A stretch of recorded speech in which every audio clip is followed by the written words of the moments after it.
मैं रवि आपका स्वागत करता हूं विशाल ऑनलाइन क्लास में। तो आशा करते हैं आप सभी लोग अच्छे होंगे, मस्त होंगे, स्वस्थ होंगे और आप लोगों की पढ़ाई काफ़ी अच्छे से चल रही होगी। हम लोग का जो 2025 में एग्जाम होने वाला है बोर्ड का, उसके लिहाज से आज हम लोग साइंस के मोस्ट इंपोर्टेंट क्वेश्चन को देखेंगे, जिसके अंतर्गत हम लोग फिजिक्स, केमिस्ट्री, बायोलॉजी के क्वेश्चन को कवर किए। इसके अंतर्गत हम लोग लघु उत्तरीय और दीर्घ उत्तरीय प्रश्नों को देखेंगे। अगर पॉसिबल हो तो आप लोग पेन पेपर पर लिख लेंगे, कॉपी पर लिख लेंगे जो हम बोलेंगे क्वेश्चन। अदरवाइज इसका पीडीएफ लेने के लिए आपको हमारे सोशल मीडिया साइट जैसे लाइक टेलीग्राम, इंस्टाग्राम और व्हाट्सएप ग्रुप से जुड़ सकते हैं। तो हम क्वेश्चन बोलते हैं, अगर पॉसिबल हो तो लिख लीजिए, अदरवाइज आप हमारे ग्रुप से जुड़ के वहां से पीडीएफ कलेक्ट कर सकते हैं। तो इसके अंतर्गत सबसे पहले हम फिजिक्स के क्वेश्चन देखेंगे, फिर केमिस्ट्री को देखेंगे, फिर बायोलॉजी को देखेंगे। तो फिजिक्स में कुछ इस तरह से क्वेश्चन है कि क्रांति कोण किसे कहते हैं, समतल दर्पण पर विशेषता क्या हो सकती है, अवतल दर्पण उत्तल दर्पण की उपयोग कहाँ कहाँ हो सकते हैं, परावर्तन और अपवर्तन क्या हो सकते हैं, परावर्तन के नियम क्या है, उसके अलावा पेरिस्कोप क्या है, विद्युत चुंबकीय प्रेरण क्या है, विद्युत मोटर का उपयोग कहाँ कहाँ होता है, लघुपतन क्या होता है, और इसके अलावा विद्युत धारा की प्रबलता क्या हो सकती है। ये तो आपका ये लघु हो गया। और दीर्घ की बात करेंगे, दीर्घ में इस तरह से उत्तल दर्पण, अवतल दर्पण में F=R/2 सिद्ध करना होता है, जो काफी इंपॉर्टेंट है बोर्ड के लिहाज से। उसके अलावा पूर्ण आंतरिक परावर्तन क्या होता है, नवीकरणीय और नवीकरणीय ऊर्जा का स्रोत क्या है, उसके अलावा मोटर, विद्युत मोटर का सिद्धांत और कार्यविधि का वर्णन करने के लिए आता है, और ओम का नियम आता है। कुछ इस तरह से आपका फिजिक्स में क्वेश्चन पूछा जाएगा।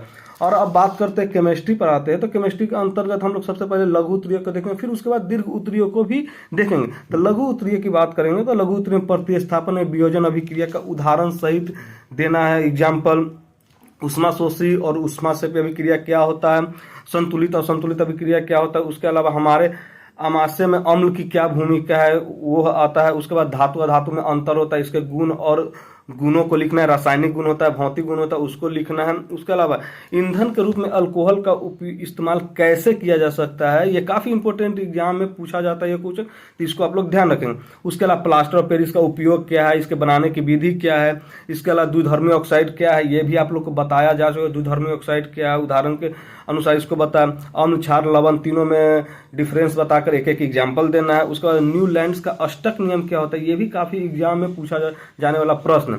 अब हम लोग चलते हैं बायोलॉजी के प्रश्न की तरफ। तो बायोलॉजी का प्रश्न कुछ इस प्रकार से है, जैसे नहीं सॉरी बायोलॉजी नहीं, इसके अलावा दीर्घ, केमिस्ट्री को दीर्घ को देखेंगे तो इसके अंतर्गत काफी इंपॉर्टेंट दीर्घ को हमने कलेक्ट किया। उसके अंतर्गत क्या क्या आ सकता है, संकलन अभिक्रिया क्या है, प्रतिस्थापन क्या है, एस्टीकरण क्या है, द्विविस्थापन अभिक्रिया क्या है, प्रतिस्थापन अभिक्रिया क्या है, ये सब आपका एग्जाम के पॉइंट ऑफ व्यू से काफी इंपॉर्टेंट क्वेश्चन। उसके अलावा संतुलित रासायनिक समीकरण क्या है, किसी भी समीकरण को संतुलित क्यों किया जाता है, ये भी आपके एग्जाम में पूछा जाता है। इसके अलावा आधुनिक आवर्त सारणी द्वारा मेंडलीव के आवर्त सारणी की क्या क्या विसंगतियां है, ये भी आपके एग्जाम में पूछा जा सकता है। इसके अलावा संतृप्त हाइड्रोकार्बन, देखिए हम इसके अंतर्गत संतृप्त हाइड्रोकार्बन है उसके कुछ ये दिए हुए नाम दिए, उसका संरचना और उसका फिगर कैसे बनेगा और उसका डायग्राम कैसे बनेगा उसको लिखना है, क्योंकि ये आपके एग्जाम में यहाँ से 2 या 3 क्वेश्चन हमेशा पूछे जाते हैं मेरे पॉइंट ऑफ व्यू से।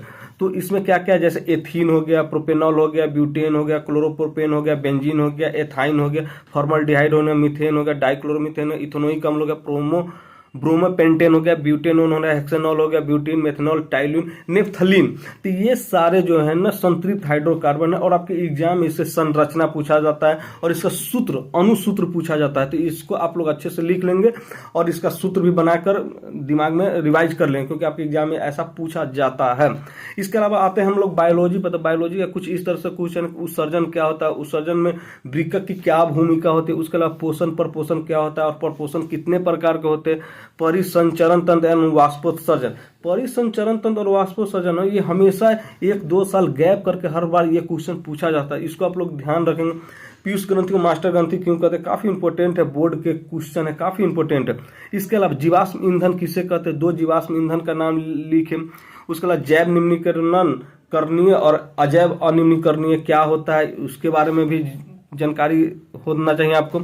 इसके अलावा लैंगिक जनन और लैंगिक जनन क्या होता है। उसके अलावा रक्त में ग्लूकोज की मात्रा को नियंत्रित करने वाले हार्मोन किस ग्रंथि द्वारा स्रावित होता है, ये हम आपको बताए जब आपको ऑब्जेक्टिव करा रहे हैं, तो इसको अच्छे तरीके से बताए।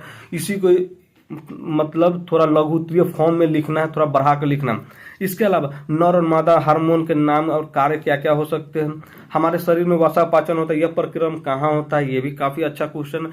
इसके अलावा ये तो आपका बायोलॉजी का लघुत्तरीय हो गया। और इसके लॉन्ग की बात करेंगे, लॉन्ग यानी दीर्घ उत्तरीय क्वेश्चन की बात करेंगे, तो इसके अंतर्गत मानव नेफ्रॉन का स्वच्छ नामांकित चित्र बनाने को वर्णन करें, क्योंकि आपके एग्जाम में ये हमेशा पूछा जाता है। उसके अलावा वायवीय एवं अवायवीय शोषण क्या होता है, मानव में रक्त का कार्य क्या होता है, मेंडल का प्रयोग कैसे किया था मटर के पौधे पर, वो होता है। इसके अलावा दोहरा परिसंचरण तंत्र क्यों आवश्यक है, ये काफी क्वेश्चन पूछा जाता है कि दोहरा परिसंचरण मनुष्य में क्यों आवश्यक है। उसके अलावा रक्त और लसिका में कोई आदमी पूछे भी थे कि सर लसिका क्या होता है, तो रक्त और लसिका में हम लोग जब ऑब्जेक्टिव करा रहे थे तो इसके बारे में हम लोग बात किया था, और ये संभावना है कि इस बार आपके एग्जाम में पूछा जा सकता है। उसके अलावा मनुष्य में पाचन की प्रक्रिया को सचित्र वर्णन करके बताना है, ये भी अच्छा क्वेश्चन है। इसके अलावा मृदा अपर्दन क्या होता है, इसके कारण में प्रभाव क्या है, उन विधियों का वर्णन करें जिसके रोका जा सकता है। तो ये सारे क्वेश्चन जो हमने अभी आपको बताया, ये सारे क्वेश्चन एग्जाम के लिहाज से काफ़ी इम्पोर्टेंट है। और देखिए हम ये मानते हैं कि ये आप सारा क्वेश्चन जान रहे होंगे, लेकिन ये है कि वायरल क्वेश्चन है, ये आपके एग्जाम में पूछे जाने के यहाँ से 100% संभावना है। तो इसको अच्छे से कर लीजिएगा आप लोग क्वेश्चन, और अच्छे से पढ़ाई कीजिए, और आपको रोज रोज कुछ ना कुछ नया सीखने को मिलेगा। तो इसीलिए हमारे चैनल से जुड़िए, और अगर पॉसिबल हो तो लिख लीजिए, अदरवाइज आपको टेलीग्राम पर आपको इसका PDF उपलब्ध करा दिया जाएगा। Thank you so much, bye bye, take care, और अच्छे से पढ़ाई लिखाई कीजिए और मस्त रहिए और स्वस्थ रहिए। Thank you so much, bye bye, take care बच्चों।